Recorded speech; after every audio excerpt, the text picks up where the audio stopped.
So if you like to multitask and mix liquid, here's a good trick. So we got two 500 milliliters turning at the same time. It'll fill this vessel, then I fill it into a gallon. The gallon goes up there, okay? And it drips down using kind of like a catheter effect into the filter, okay? So this is just very, very, very thin. I think it's not even quarter inch, 1/8 inch tubing, flexible.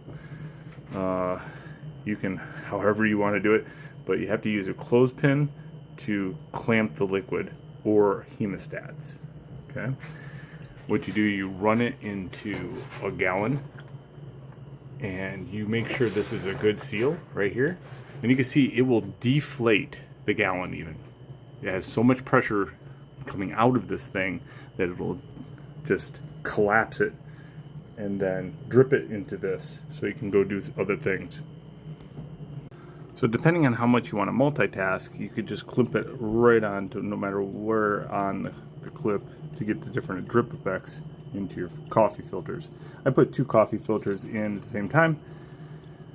And usually you don't even have to start the siphon. You just have to make sure that the jug is filled and fully compressed. You don't even really have to blow into the straw. Never suck on a siphon, blow. What'll happen is it'll blow air into this, fill this container, and then it will trickle back down. But since this is only an 1/8 inch, it kind of auto siphons, which is kind of nice. So whatever tubing you use, use really thin tubing, is what I'm trying to say. Alright, so there we go. Now I can go do something for hours. The whole thing is being held by a 2x4 and a 6-inch board with a screw right here. How you connect this is up to you. I just use 2 clothespins. It's fast.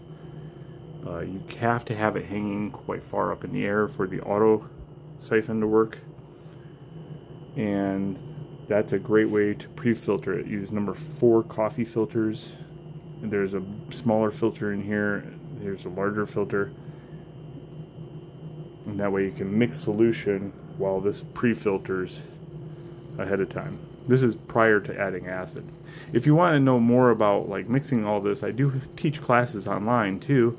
And the links are below for all those would-be electroformers that want to learn a little bit more about how to mix, maintain, and operate an electroforming business.